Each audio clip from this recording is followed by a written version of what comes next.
that the one who speaks most of illness has it, when you see that the one who speaks most of prosperity has it. Law of attraction is evident everywhere around you, if you are understanding what it is. It has to do with you being a magnet, attracting thought, attracting people, attracting events, attracting lifestyle. Indeed, everything that you bring into your experience, you bring because of this powerful law of attraction.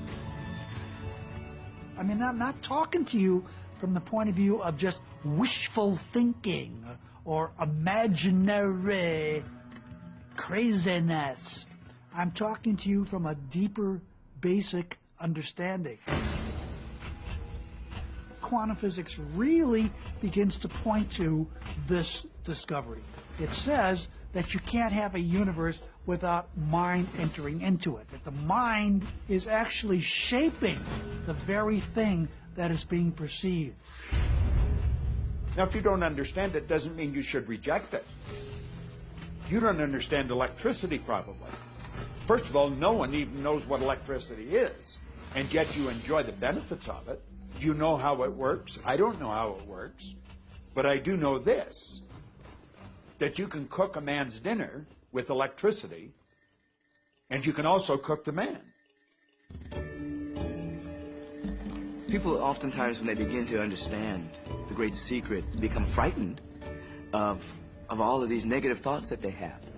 Two things they need to be aware of. One, it has been proven now scientifically that an affirmative thought is hundreds of times more powerful than a negative thought. So that eliminates a degree of worry right there. You live in a reality where there is this buffer of time, and truly that serves you. You're really not wanting to be in an environment where your thoughts manifest immediately.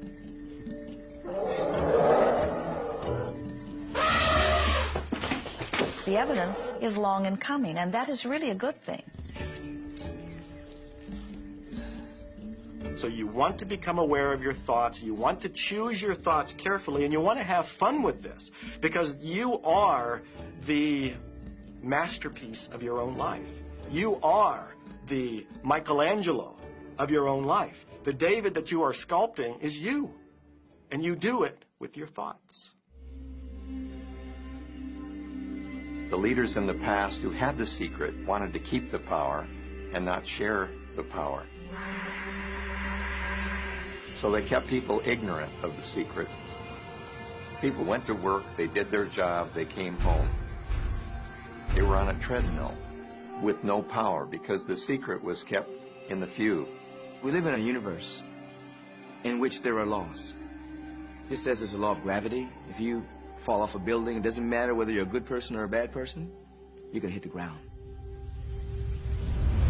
Everything that's around you right now in your life, including the things you're complaining about, you've attracted. Now, I know at first blush that's going to be something that you hate to hear. You know, you're going to immediately say, I didn't attract the car accident. I didn't attract this particular client. I didn't particularly attract the debt. I didn't attract whatever it happens to be that you're complaining about. And I'm here to be a little bit in your face and to say, yes, you did attract it. And this is one of the hardest concepts to get. But once you've accepted it, it's life transforming. This is part of the overall giant secret here. And most of us attract by default. We just think that we don't have any control over it. Our thoughts are on autopilot, our feelings are on autopilot, and so everything is just brought to us by default. Now, if this is your first time to hear this, it may feel like, oh, I have to now monitor my thoughts. This is going to be a lot of work. It will seem like that at first, but that's where the fun begins. We do not encourage that you try to monitor your thoughts. That will sort of make you crazy. There are so many thoughts coming to you from so many different directions about so many different subjects.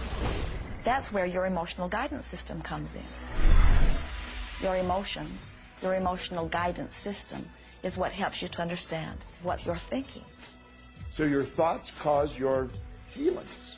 The emotions are this incredible gift that we have to let us know what we're attracting. There are only two emotions from our perspective. One feels good and one feels bad. You call them all sorts of different things, but essentially all of those negative emotions, whether you call it guilt or anger or frustration all feel much the same. They do not feel good. And all of those are guidance saying that which you are thinking about right now is not in line with what you are really wanting. On another level, it's called bad frequency or bad vibes or whatever you want to call it. The one that feels good, that feeling of hope or happiness or love, that good feeling, that positive emotion, is guidance saying that which you are thinking right now is in alignment with what you are wanting. So it's really so simple. It's right there. The answer is, what am I attracting right now? Well, how do you feel? I feel good. Well, good. Keep doing that. Our feelings are a feedback mechanism to us about whether we're on track or not, whether we're on course or off course. The better you feel, the more in alignment you are. The worse you feel, the more out of alignment you are. What you are doing as you are moving through the variety of your day-to-day experience is you are offering thoughts that are literally formulating your future experience. And you can tell by the way you feel if the things that you're moving toward will please you when you get there.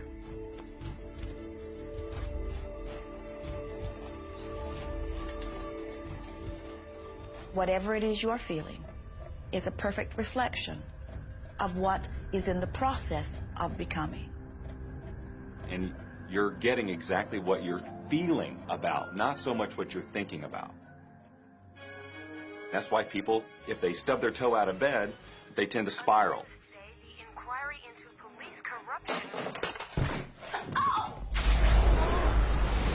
The whole day goes like that, you know.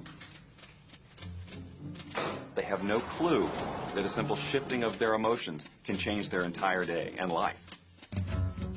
If you start out having a good day and you're in that particular happy feeling, as long as you don't allow something to change your mood, you're going to continue to attract, by the law of attraction, more situations, circumstances, people that sustain that happy feeling.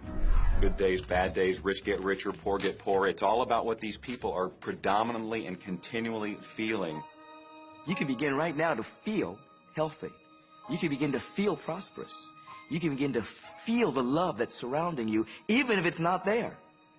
And what will happen is the universe will correspond to the nature of your song. The universe will correspond to the nature of that inner feeling and manifest, because that's the way you feel. So basically what you focus on with thought and feeling is what you attract into your experience, whether or not it's something you want. What you think and what you feel and what manifests is always a match, every single time, no exception. It's hard to swallow, but when we can begin to open ourselves up to that, the ramifications are awesome. It means that whatever thought has done in your life, it can be undone through a shift in your awareness.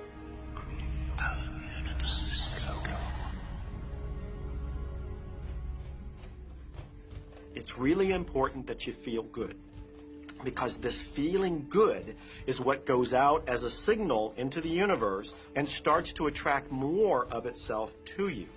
So the more you can feel good, the more you will attract the things that help you feel good, and it'll keep bringing you up higher and higher. When you're feeling down, do you know that you can change it like that? Put on a beautiful piece of music. Start singing. That'll change your emotion. Or think of something beautiful. Think of a baby. Maybe one you love. And dwell on it. Really keep that thought in your mind. Block everything out but that thought. I guarantee you'll start to feel good. This principle applies to your family pet, for instance, which I believe are wonderful because they put you in a great emotional state. When you feel love for your pet, that's a great state of love that's going to bring goodness into your life. What a gift that is.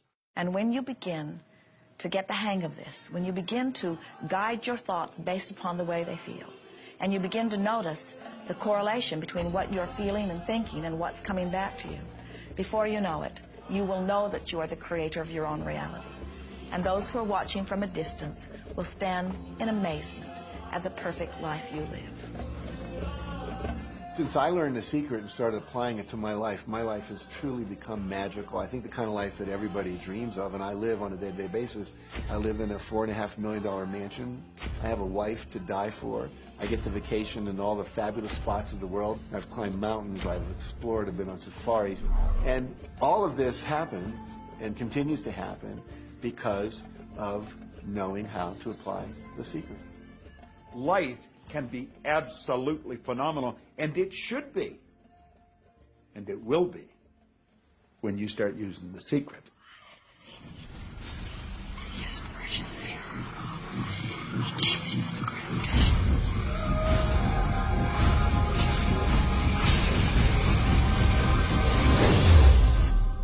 Well, a lot of people ask me what their job is in the creative process and what the job of the universe is. So let's look at that for a moment. Let's use this metaphor. If you think about Aladdin and his lamp, you've probably heard of that one. I mean, Aladdin picks up the lamp, he dusts it off, and out pops the genie.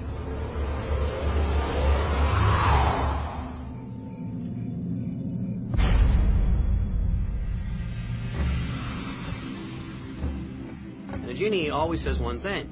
Your wish is my command. If you trace the story back to its origins, you know, we now think that there's 3 wishes, but if you trace the story back to its origins, there's absolutely no limit whatsoever to the wishes. Think about that one. Now, let's take this metaphor and blow it out and apply it to you in your life. Remember, Aladdin is the one who always asks for what he wants. Then you've got the universe at large, which is this grand genie, and traditions, you know, have called it so many different things. Your holy guardian angel, your higher self. I mean, we could put any label on it, and you choose the one that works best for you. But every tradition has told us there's something bigger than us. And the genie always says one thing. Your wish is my command. So we like to say to you that the creative process is a 3-step process. Step 1 is you must ask for what you want.